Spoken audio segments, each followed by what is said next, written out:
¿Cómo están? Buen día. Mi nombre es Augusto Balbi, soy politólogo por la Universidad Nacional Mayor de San Marcos. Cuento con una especialidad en gobernabilidad y gerencia política por la Pontificia Universidad Católica del Perú y la George Washington University. Actualmente me vengo desempeñando como investigador principal del grupo de estudios de gobernabilidad y democracia y como analista político en la web Tintero Político.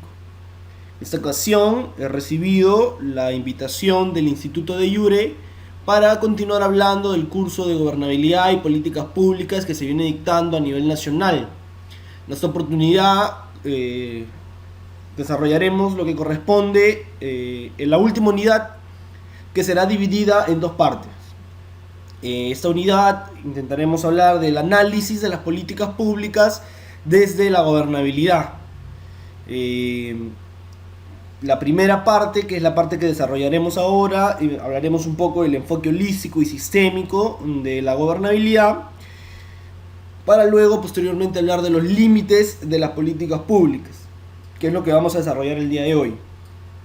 La siguiente sesión desarrollaremos la factibilidad de las políticas públicas y la participación ciudadana en las políticas públicas. Así que pasaremos a hablar entonces del enfoque holístico de la gobernabilidad y de los límites en esta primera sesión de la última unidad que corresponde a este curso.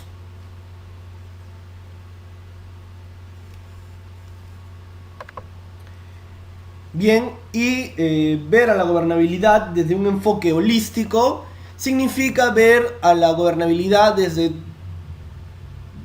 básicamente dos de múltiples aspectos, ¿no? Justamente por eso es holístico. Pero básicamente dos. Uno desde la visión de los subsistemas y la otra es desde una visión desde la racionalidad, ¿no es cierto? Que es lo que básicamente está mostrando la diapositiva. Pero ¿qué cosa significa tener este enfoque holístico o hablar de este enfoque holístico dentro de la gobernabilidad? Pues bien, como nosotros ya sabemos, la gobernabilidad es el conjunto de condiciones que van a volver favorables la acción del gobierno. Cuando hablamos de gobernabilidad desde el enfoque holístico significa ver este conjunto de condiciones, es decir, ver toda esta dinámica que va a hacer posible la acción de gobierno y que va a hacer posible que esta acción sea favorable y se pueda desarrollar de la manera más idónea y adecuada, sea posible desde una visión de múltiples aspectos, desde una visión dinámica donde no solamente tiene que ver las condiciones que nosotros podamos creer o que podamos haber ya trabajado como la dimensión política o económica, sino también el tema de la interacción de los actores, del tema de la racionalidad, a qué nos estamos refiriendo con esta racionalidad instrumental y comunicativa que nos muestra la diapositiva, y este mundo de los subsistemas que me parece importantísimo y bastante interesante el poder describir. Entonces, básicamente, ¿qué cosa va a ver la racionalidad instrumental y qué cosa va a ver la racionalidad comunicativa? La racionalidad instrumental va a ser aquella racionalidad que va a ver al hombre como una cosa, como un objeto. Y desde esta dimensión de objeto va a analizar funciones y comportamiento dentro del mundo de los subsistemas. Y básicamente habrán tres subsistemas: el subsistema económico, el subsistema sociocultural y el subsistema político. El subsistema económico finalmente va a tener una interacción también con los demás subsistemas. Es decir, en este subsistema, en este trío de subsistemas, en esta trilogía, lo que se va a producir va a ser una integración sistémica donde todos los subsistemas van a interactuar y van a terminar generando una serie de relaciones. Así, el subsistema económico va a relacionarse principalmente con el subsistema político a través de algo que nosotros conocemos como los impuestos. Estos impuestos van a serle dados a la administración en el subsistema político para que éste ejerza y haga las políticas públicas. A la vez, este subsistema político tiene una función. Este aparato gubernamental, este aparato administrativo, tiene una función para el sistema económico, el subsistema económico. Entonces, si el subsistema económico le brinda impuestos, es decir, le da un pago al subsistema político, ¿qué cosa va a recibir a cambio el subsistema económico? Pues lo que recibirá a cambio es una seguridad jurídica para que las actividades económicas se puedan desarrollar de la manera más eficaz y de la manera más idónea posible, y con las mayores seguridades para los inversionistas y para los empresarios. Entonces, a través del impuesto, el subsistema político le retribuye esta acción a través de la seguridad jurídica que le pueda dar al subsistema económico para que se desarrollen las inversiones y las actividades empresariales de la manera más idónea posible. Pero a la vez, estos impuestos van a generarle a este subsistema político, ¿qué cosa?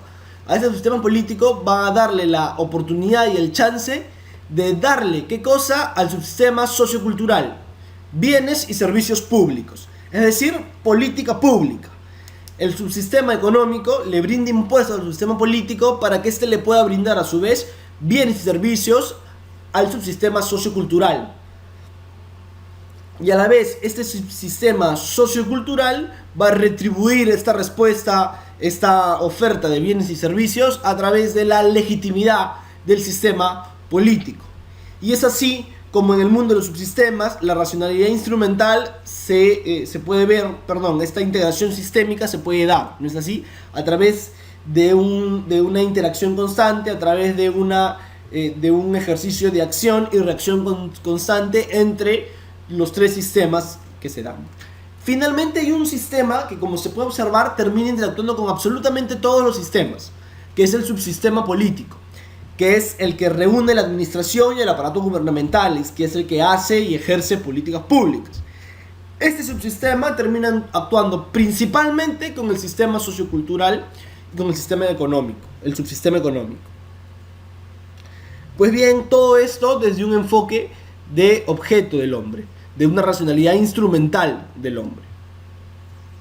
Pasando a la racionalidad comunicativa, que es ver al hombre en un proceso de diálogo y de solucionabilidad de todos los problemas, tenemos una esfera con dos polos. Una esfera pública, ¿no es cierto?, que es la esfera donde se va a desarrollar básicamente el aparato político, y una sociedad civil, ¿no es cierto?, una esfera de sociedad civil, otro polo donde está la sociedad civil. Y todo esto en el marco de ¿qué? En el marco de valores, creencias, fines, ¿no es cierto?, recursos que disponga, que norme y regule a todos los individuos y que más o menos dirija ¿qué cosa? La acción tanto de la sociedad civil como de la esfera pública. Aquí todo esto visto desde una interacción social, desde una acción comunicativa de diálogo entre los diferentes actores, ¿no es así?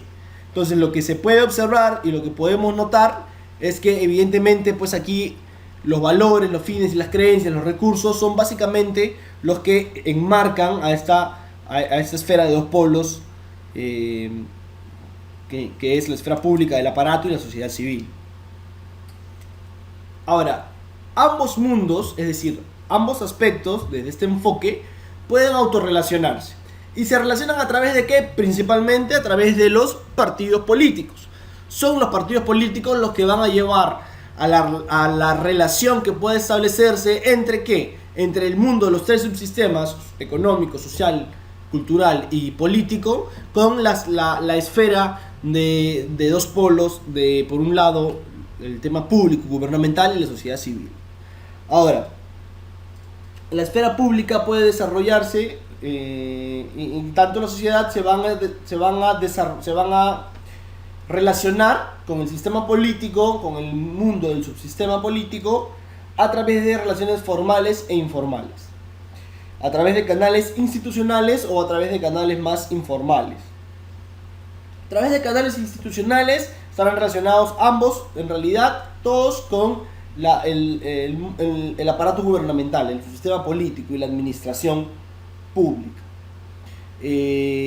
¿Quiénes van a ser estos canales de informalidad o estos canales de formalidad? Pues evidentemente serán los partidos políticos, ¿no? Que tienen que cumplir la relación de establecer, que tienen que cumplir con la función de establecer esta relación entre esta racionalidad instrumental y este mundo de subsistemas, y una visión más activa donde la sociedad civil y la esfera pública son parte de una gran esfera, de un gran mundo que se rige bajo valores, fines y algunas creencias y recursos.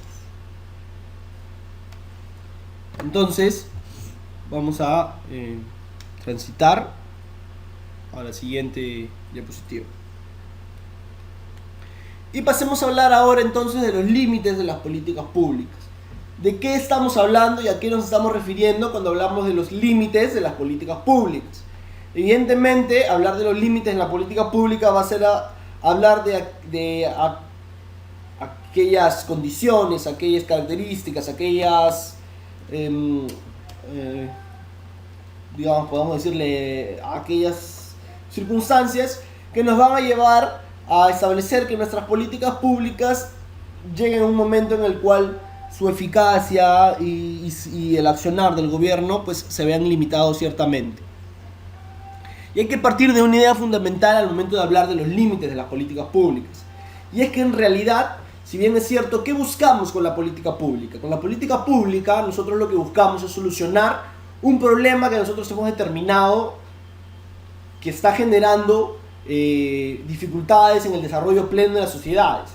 El Estado define el problema y lo hace merecedor de su atención. De esta manera nosotros decimos y vamos a diseñar la política pública para solucionar este problema que hemos visto dentro de la sociedad, dentro de la agenda pública.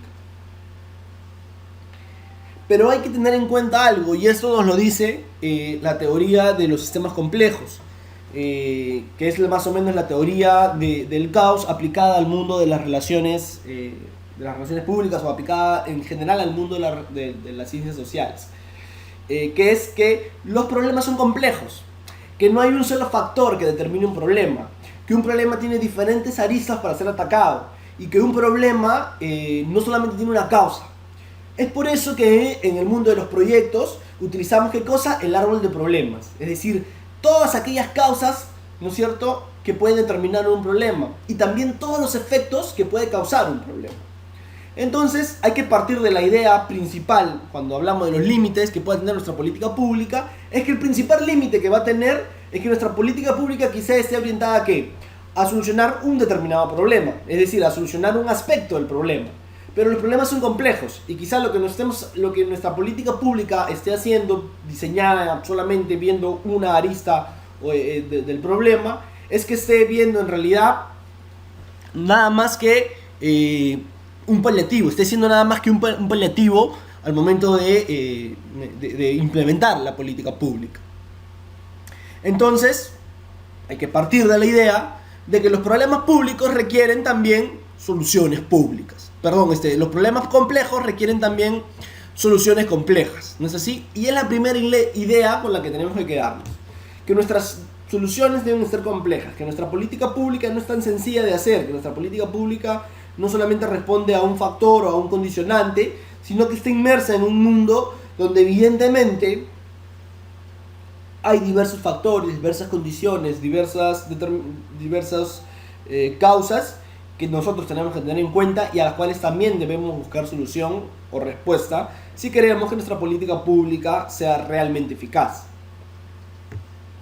Entonces partamos de la idea, si esto es así, de que las políticas públicas que no encaren los problemas complejos con soluciones complejas, es decir, las políticas públicas que no observen al problema como un problema complejo y por lo tanto no le brinden una respuesta de solución compleja, caerán ¿en qué cosa? En un ambiente de abstracción. Un ambiente de abstracción que básicamente se va a configurar por exponer la política pública, exhibir la política pública, analizar la política pública, pero en ningún momento buscará una solución real y eficaz para el problema que pretende solucionar nuestra política pública. Lo cual nos va a llevar a una nebulosa en la que nos vamos a ver inmersos en, primero, la impopularidad del gobierno, luego en serias sospechas de corrupción, porque evidentemente esta nebulosa que nos lleva a no entender el problema hace que la ciudadanía se sienta descontenta con el régimen. Al sentirse descontenta, siente que evidentemente es ineficiente, y evidentemente la ineficiencia y la impopularidad te va a llevar a que haya sospechas de corrupción dentro del gobierno. Entonces, la impopularidad, la corrupción y la ineficiencia, ¿no? Van a configurar esta nebulosa que evidentemente va a poner serios límites para la acción del gobierno, porque es como una especie de tener amaniatado los brazos del gobierno para el accionar, y que condene básicamente a la mayoría de sus políticas públicas a fracasar, porque evidentemente no ha habido un proceso en el cual se piense a los problemas complejos desde las soluciones complejas, sino que han sido una política pública diseñada con bastante, podríamos decirlo, con un enfoque bastante simplista, ¿no? Y atacando solamente un aspecto. Así que, estimados colegas, ustedes que van a hacer políticas públicas tienen que tener en cuenta que los problemas son complejos y que yo necesito analizar el problema en su diversidad, ¿no? De causas y de factores, para poder de esta manera ver el universo del problema y así decir qué factor voy a atacar, porque puedo determinar qué factor es más determinante, o de repente necesito una acción multisectorial al momento de ejecutar mi política pública.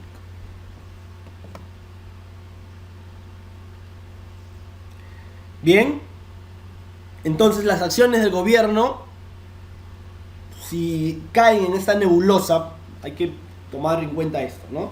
Si las acciones de gobierno caen en esta nebulosa de impopularidad, de ineficiencia, de sospecha de corrupción, básicamente las acciones de gobierno van a generar desconfianza.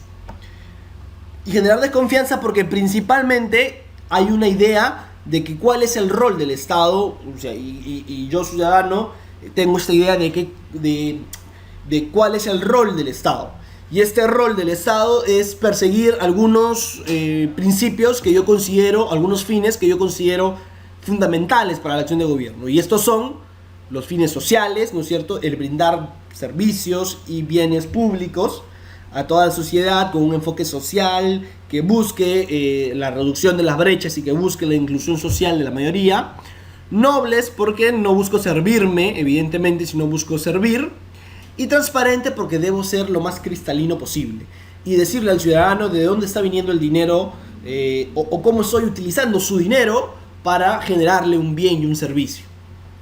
Este es el rol fundamental del Estado desde la visión de la ciudadanía, desde la visión que tiene el ciudadano de qué cosa debe hacer el Estado como ente rector, como ente que nos gobierne, que nos dirige a todos, y al final como ente al que yo le estoy pagando mis impuestos, y como ente pues que es el Estado en sí, en el aparato, como aparato de gobierno, ¿no es cierto?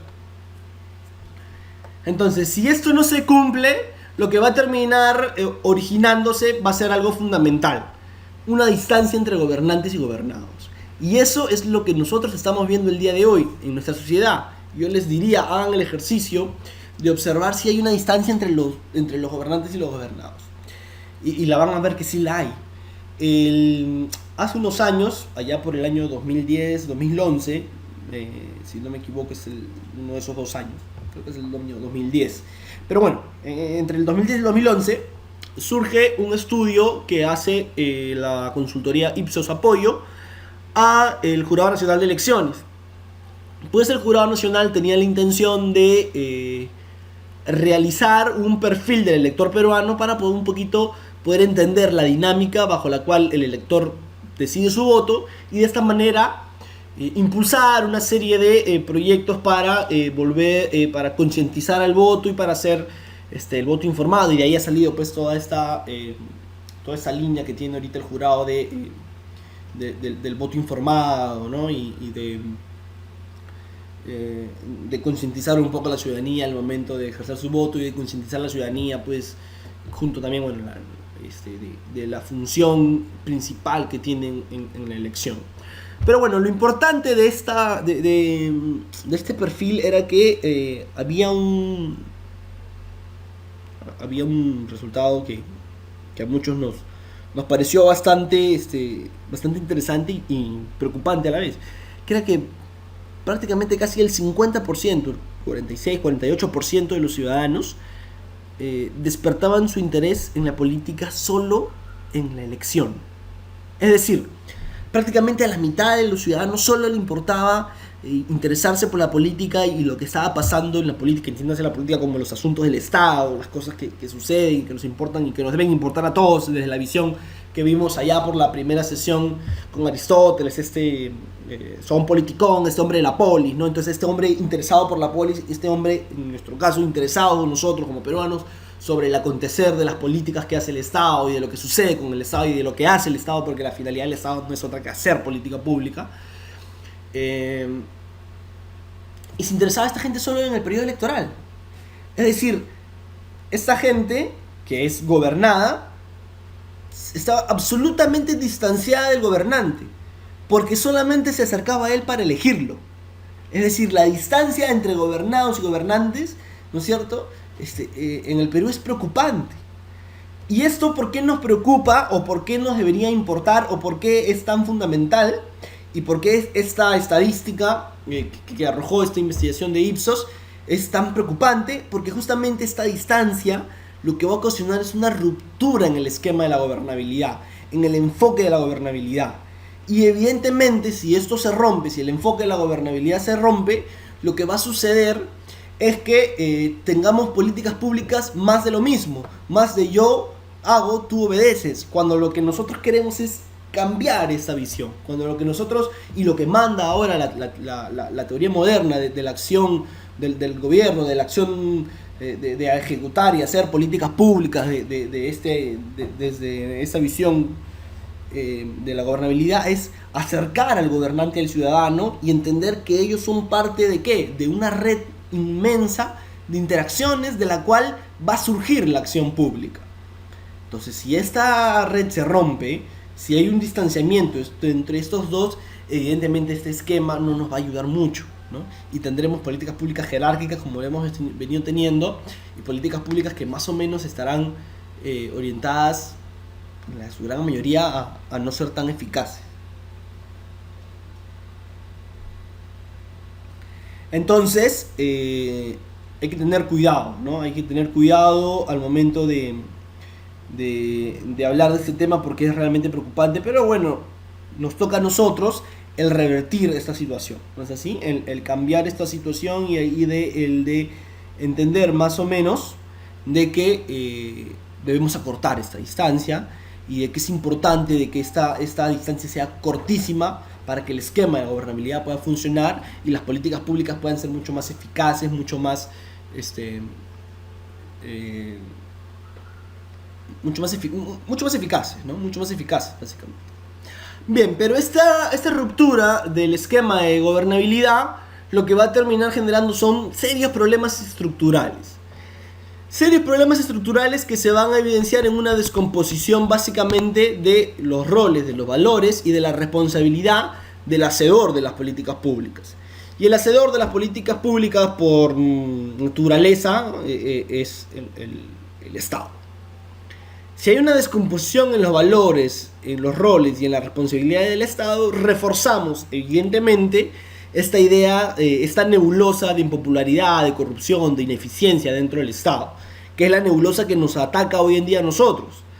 Entonces, se puede observar que esto es como una especie de círculo vicioso, ¿no es cierto?, donde los problemas estructurales descomponen los roles, los valores y la responsabilidad del Estado, generándonos a nosotros la impresión o rodeando mucho más al Estado de esta nebulosa de ineficiencia, de un Estado incapaz, de un Estado que no es hacedor de políticas públicas y de que no tiene ni idea de lo que significa gobernar, y que evidentemente su rol fundamental lo ha perdido y que ya no hay valores, y que evidentemente es un Estado corrupto e impopular, por ende, un gobierno corrupto e impopular. Y cuidado porque esto no le afecta al Estado, sino también al gobierno, ¿no es cierto? Y evidentemente si le afecta al gobierno, pues una vez más se rompe el esquema de la gobernabilidad, no hay gobernabilidad, se vuelve ingobernable el país y difícilmente pues podamos desarrollar gobernabilidad en democracia. Quizá nos tiraríamos pues a un tema autoritario, y que es un poco como han venido gobernando se ha venido gobernando los últimos años, no con una visión muy democrática de participación, sino con una visión muy jerárquica. Pues esta descomposición va a evidenciarse básicamente en dos cosas: en la falta de liderazgo de parte del gobierno. El gobierno no lidera absolutamente nada, no hay ningún cambio ni una transformación social importante. Se tiene un gobierno puertas cerradas, ¿no es cierto? Haciendo básicamente una función administrativa y operacional, ¿no? Ningún cambio importante ni trascendental para el país, ni haciendo políticas públicas de transformación. Y porque la finalidad de la política pública es transformar, es un cambio, ¿no es cierto?, social, ya lo hemos dicho, desde el enfoque de desarrollo. Y tiene también una afectación sobre la forma de cómo se hacen las políticas públicas, evidentemente, ¿no es cierto? Si hay una descomposición y se rodea al Estado de una nebulosa de corrupción, de impopularidad, de ineficiencia, pues la forma de operar las políticas públicas no podrá llevarse desde una visión muy integradora, y quizá pasemos a la forma de operar las políticas públicas de una manera bastante jerárquica, como lo implica el modelo tradicional de gobierno, ¿no? Yo Estado, yo hago la política pública, tu sociedad simplemente acatas. Pues bien, lo cierto es que cuando esto sucede, lo que termina pasando es algo importantísimo, que es que esta interacción entre el gobierno y la ciudadanía, donde la ciudadanía tiene el actor protagónico, se rompe. Es decir, la colaboración más importante que tiene el gobierno para hacer la política pública, la pierde. ¿Cuál es esa colaboración importante? ¿Cuál es ese actor protagónico en las políticas públicas? Bueno, el gobierno, obviamente, porque la hace, pero la ciudadanía también. La ciudadanía, porque es la ciudadanía la que recibe.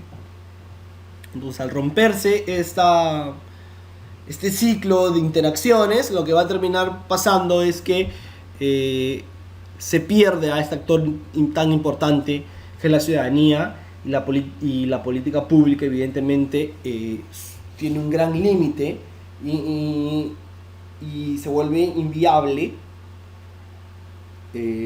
porque lo que pasará usualmente es que el gobierno haga planes, haga programas, haga acciones que tengan una distancia de lo que realmente estima y quiere la sociedad, creyendo la ciudadanía que lo que hace el gobierno, política pública, está alejado de sus demandas, está alejada de su expectativa, y que por lo tanto son políticas públicas que estarán condenadas en la mayoría de los casos al fracaso.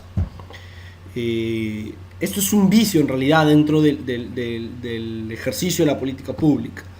Si el gobierno pierde a su mayor colaborador, que es la ciudadanía, para hacer política pública. ¿Y por qué la ciudadanía sería el mayor colaborador? Porque la ciudadanía canaliza las demandas y le dice al gobierno: oye, esto pasa, esto necesito, esto no tengo, necesito que soluciones esto. Y en base a eso el gobierno dirige su accionar. Si no sucede eso, se distancia lo que hace el gobierno de lo que quiere la ciudadanía. Y los planes, los programas y las acciones surgirán con esa disociación, surgirán con esa distancia de la sociedad, con esa distancia de las demandas que la ciudadanía busca y quiere. Y lo que originaría eso es que las políticas públicas, que es lo que pasa, ¿no?, en la actualidad, se terminen gestando ¿en qué? En un mundo de vicios y limitaciones que tiene el propio sistema. Y esto pues preocupará pues a la mayoría, y ustedes que van a ser los que hagan política pública deben tomar esto en cuenta, ¿no es cierto? Que lo que deben buscar es volver a insertar a ese actor protagónico en esa dinámica del gobierno, de interactuar con ellos para que los planes y los programas se acerquen a la sociedad. Y para eso hay que afrontar ciertas cosas que no son difíciles de superar, que no son difíciles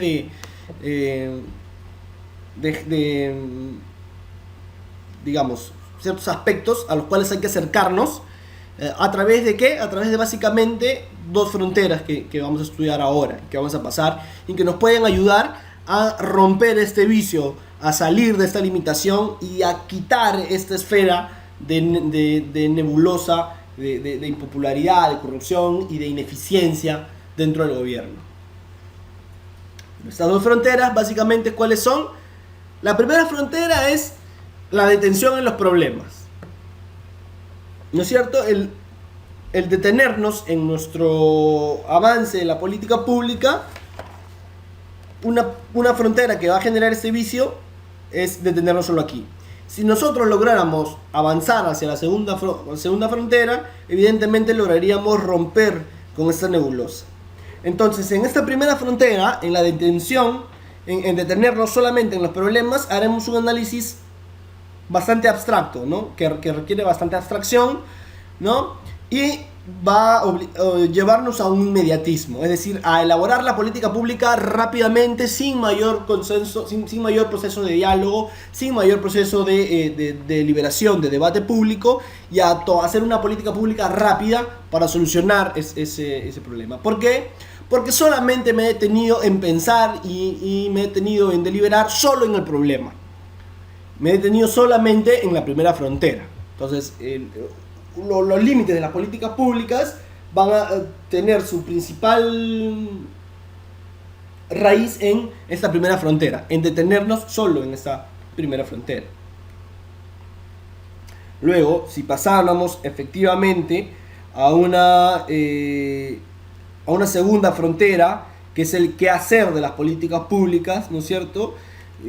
Tendríamos una visión de aparato gubernamental donde podamos desarrollar las políticas públicas con mucha mayor deliberación de lo que significaría detenernos solo en la primera frontera.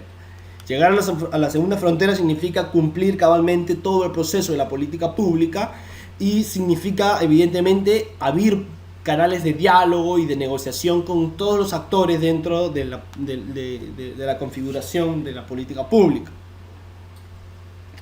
Ahora,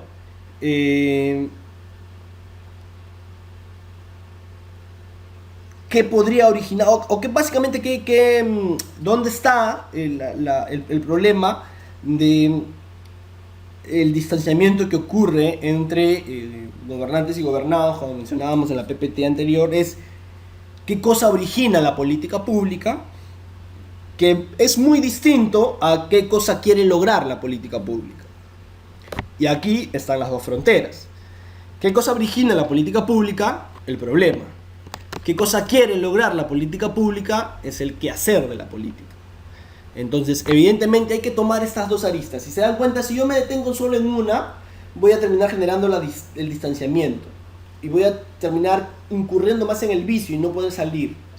Pero sin embargo, si yo logro entender qué origina, detenerme en el problema, analizarlo, pero no dar respuesta inmediata y abstracta, sino pasar luego ahí a la segunda frontera, que es el qué hacer de la política pública, ¿no es cierto? Voy a pasar del qué origina mi política pública a qué cosa busca mi política pública. Y de esta manera, abrir procesos de diálogo, abrir procesos de negociación, incluir a todos los actores, recuperar a ese actor protagónico y aliado del gobierno, que es la ciudadanía, para poder hacer política pública, ¿no es cierto? Porque es fundamental lo que tenga que decir la ciudadanía del actuar y del dirigir las políticas públicas. Entonces, estas dos fronteras, ¿no es cierto?, me van a poder ayudar a salir de estos vicios que hemos mencionado, a poder salir de este distanciamiento entre la sociedad, este distanciamiento entre la ciudadanía y el gobierno, y acercarnos evidentemente más a políticas públicas que se gesten saliendo y obviando los vicios y las limitaciones que son propios del sistema, evidentemente, pero que nosotros debemos buscar superar como gestores de políticas públicas. Entonces, tomar en cuenta que tenemos dos fronteras. Una frontera es donde la detención de los problemas, y la otra frontera es el qué hacer de la política pública. Una desde la visión de un análisis y la otra inmersa básicamente en el aparato gubernamental. Es decir, voy a tener básicamente que preguntarme qué origina mi política pública, primera frontera, y qué se quiere lograr con mi política pública, segunda frontera. Hay que tener cuidado de no convertir el qué hacer de las políticas públicas con qué hacer en la política pública, que es diferente. Cuando yo transito del qué hacer de las políticas públicas, de la esencia, de qué cosa quiero lograr con las políticas públicas, a la pregunta qué hacer en la política pública, estoy básicamente obteniendo o estoy denotando de que no hay una respuesta eficaz, que no tengo ni idea de cómo solucionar el problema. Entonces, para poder quedarme en ese qué se quiere lograr con la política pública, tengo que primero saber qué origina la política pública.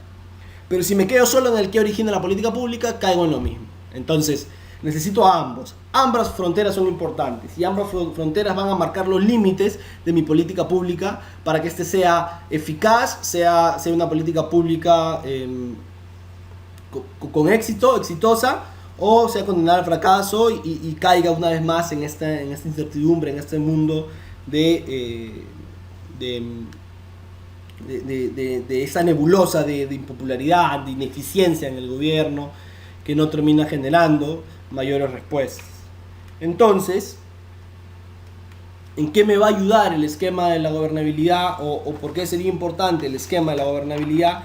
Y es porque si este esquema falta, si este esquema no está dentro de los límites o dentro de mi ejercicio de establecer qué hacer en la política pública, ¿no es cierto? Esta falta del esquema me va a llevar, ¿qué cosa? A no saber qué cosa hacer, cómo actuar frente a los problemas que yo ya conozco, ¿no es cierto? Porque los problemas yo ya los conozco. Entonces, este esquema de la gobernabilidad me va a permitir identificar qué cosa voy a hacer y ordenarme al momento de hacerlo, ¿no es cierto? Y esto es importante cuando hablamos de los límites de la política pública. Porque los límites de la política pública son qué origino, ¿no es cierto? Ya lo hemos dicho. ¿Qué origina la política pública? Primera frontera. Y qué se quiere lograr con la política pública, segunda frontera. Desde el enfoque de la gobernabilidad, teniendo estas dos cosas bien claras, estas dos fronteras establecidas, me va a permitir que este esquema de gobernabilidad me lleve a ¿qué? Me lleve a entender qué cosa voy a hacer frente al problema, ¿no es cierto? Y esto que voy a hacer, o hacerlo de manera ordenada y de manera efectiva. Si este esquema de gobernabilidad falta, esto evidentemente me va a llevar a un desorden, a no saber qué cosa voy a hacer frente a problemas que ya conozco, porque todos nos detenemos en la primera frontera, todos nos detenemos en qué cosa origina una política pública. La política pública le origina un problema. El problema ya lo conocemos, el tema es saber qué cosa hago con esto. ¿Hago más de lo mismo o desarrollo este enfoque que me brinda la gobernabilidad de poder establecer qué cosa quiero hacer con mi política pública y esto que voy a hacer, hacerlo de manera ordenada? Este esquema de gobernabilidad será el que pueda finalmente romper con esta nebulosa de impopularidad y de corrupción e ineficiencia que muchas veces tiene nuestro Estado. Esta nebulosa será dispersa, se romperá una vez que empiece yo a utilizar el enfoque de la gobernabilidad en las políticas públicas, el enfoque de entender la dinámica de los actores y de entender que tengo que establecer las dos fronteras que origina mi política pública y establecer también qué cosa quiero lograr con mi política pública. Entonces, amigos, espero que haya quedado todo bastante claro y que nos encontremos en la siguiente sesión para hablar de la factibilidad de las políticas públicas, que es otro tema importante y que está relacionado también a los límites de la política pública y el esquema que estamos desarrollando, que es este análisis de las políticas públicas desde una visión de la gobernabilidad. Nos encontramos la siguiente sesión. Muchas gracias.